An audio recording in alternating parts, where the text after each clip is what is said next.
You are diving through dark blue water, 30 feet above a drowned Roman resort. Sunlight breaks through the surface in shifting columns of light. Below you on the sandy floor, a marble face stares up through centuries of silence, worn smooth by the current. Small fish drift through her empty eyes. 2,000 years ago, none of this was underwater.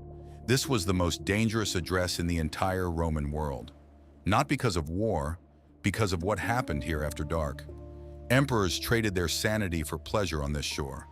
And in these exact waters, once, the most powerful woman in Rome fought for her life. Watch closely. The water pulls back like a curtain being drawn. The moss dissolves into polished marble. Broken columns rise whole again, and sunlight replaces the blue haze of the sea.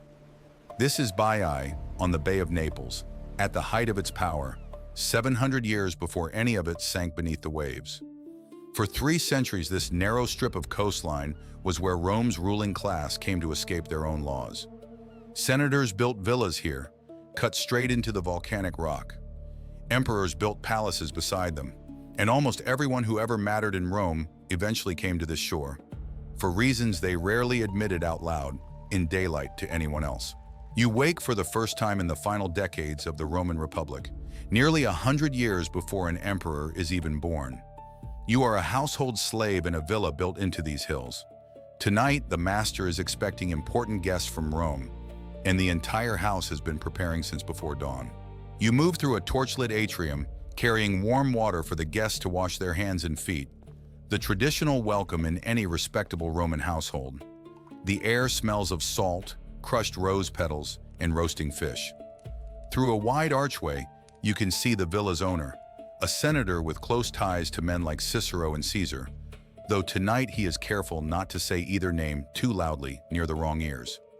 Officially, powerful Romans come to Baiae to rest their nerves and soak in the volcanic hot springs.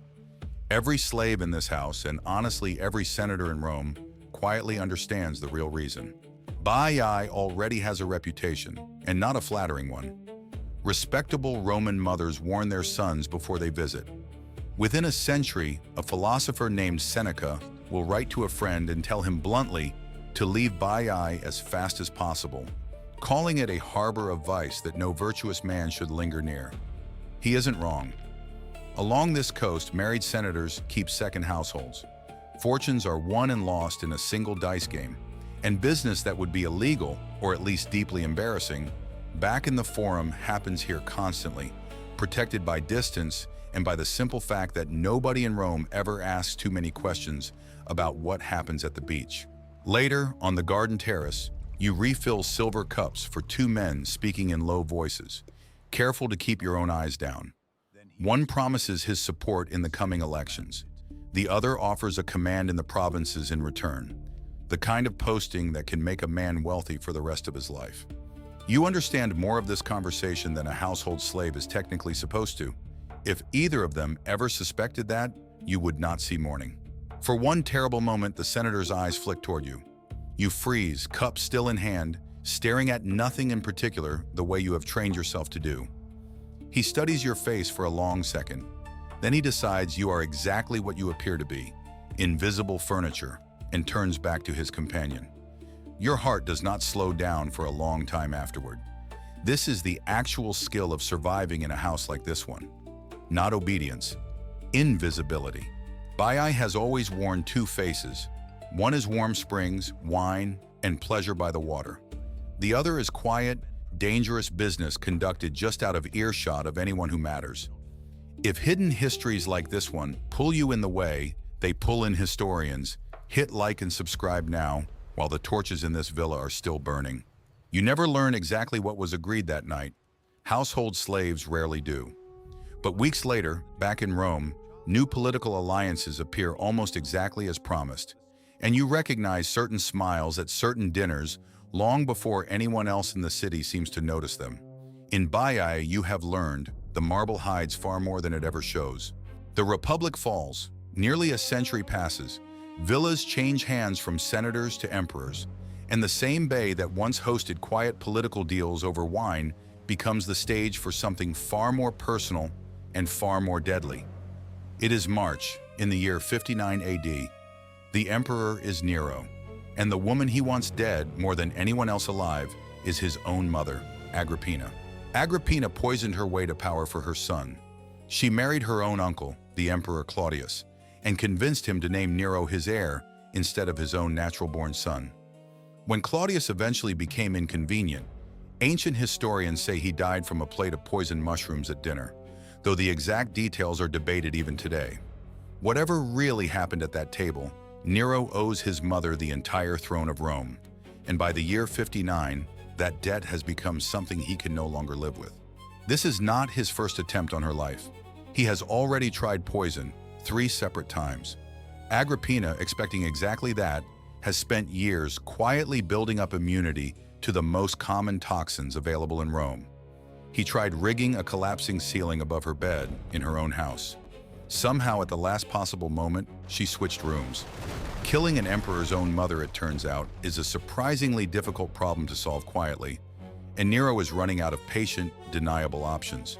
So Nero invites her to Baiae for the springtime festival of Minerva. He greets her personally on the shore. He holds both of her hands in his. He calls her, loudly, in front of witnesses, the best of mothers. At the banquet that follows, he seats her above his own place at the table, an enormous public honor. Agrippina is no fool. She understands exactly how strange this sudden warmth is, coming from a son who has avoided her for months. She comes anyway. In Nero's Rome, refusing an emperor's invitation is its own kind of death sentence.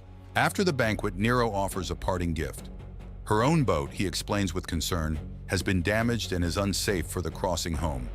In its place, he provides a magnificent barge built under the direction of his freedman Anicetus, commander of the fleet at Misenum.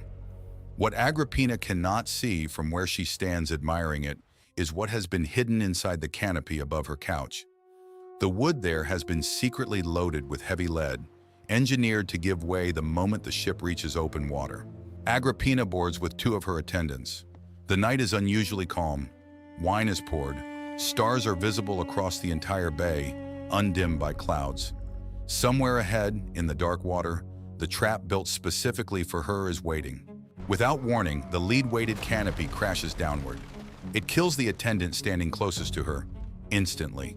Agrippina herself is only grazed. By pure chance, the raised sides of her couch shield her from the worst of the impact. For a few seconds, everyone on board is too stunned to move. Then, in the panic that follows, the crew begins trying to finish the job properly, rocking the damaged vessel hard enough to capsize it completely. Her companion, a woman named Acerronia, screams out into the dark that she is the Empress, hoping to be pulled from the water first and rescued before anyone else. The oarsmen beat her to death with their poles instead, mistaking her, or perhaps not mistaking her at all. Agrippina says nothing. Quietly, in the chaos and the freezing dark, she slips over the side into the water and starts swimming. She swims through the cold for what feels like hours, wounded in the shoulder, saying nothing, drawing no attention to herself. Eventually, a group of local fishermen spot her in the water and pull her aboard. By the time the sun rises over the bay, she is alive inside her own villa on the Lucrine shore. And she already knows, with complete and terrible certainty, exactly who arranged tonight's accident. The moment Nero hears that his mother survived, he panics completely. If Agrippina reaches Rome and tells the Senate what actually happened at Baiae tonight, he is finished as emperor, possibly finished permanently. So he sends the same man who built the trap, Anicetus, now leading armed soldiers instead of shipwrights, to finish what the sea could not. They reach her villa while it is still dark outside, overpower what little resistance remains, and force their way toward her private bedroom. According to the Roman historian Tacitus, writing decades later, when the first soldier raised his blade above her, Agrippina bared her body and told him, "Strike here. This is the womb that bore Nero." Roman writers loved a dramatic final line for their villains and their victims alike, and this one may well be more literary flourish than exact recorded fact. But the killing itself is not in dispute. It happened in this villa, by this same water, and it shook the entire Roman world. Nero tells Rome that his mother plotted against his life and took her own out of shame. Almost nobody in the city actually believes him. And yet, remarkably, Baiae itself survives the entire scandal completely untouched. Emperors keep coming back to this shore for generations afterward. Nearly a century later, the Emperor Hadrian will die peacefully here, in his own villa, beside the same calm water. Whatever happened on these beaches, Rome's elite never once stopped coming back for more of it. But something far slower than any assassin, any soldier, or any emperor is already quietly working against this entire coastline. Underneath Baiae sits an active volcanic system, part of the same fields that will one day threaten Naples itself. It makes the ground rise and fall over centuries, in a process scientists call bradyseism. Piece by piece, floor by floor, the lower levels of the great villas begin sinking below the waterline. It happens so slowly that generation after generation of visitors barely notice it happening at all.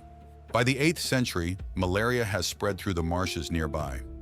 Saracen raiders begin striking this stretch of coast again and again, burning what they can reach above the waterline. The last remaining residents finally give up the fight for good.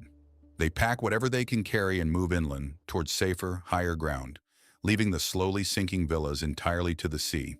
You surface. Above you, ordinary fishing boats now drift over villas that once belonged to senators and to emperors.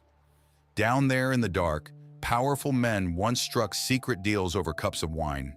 An empress once fought for her own life in these waters, alone, wounded, and silent. And an entire empire once refused to notice its own most decadent playground, quietly sinking beneath it, year after year, for centuries. So tell me, of those 3 nights, the whispered bargain, the empress swimming for shore, or the slow drowning nobody wanted to admit was happening, which one would you dive back into first?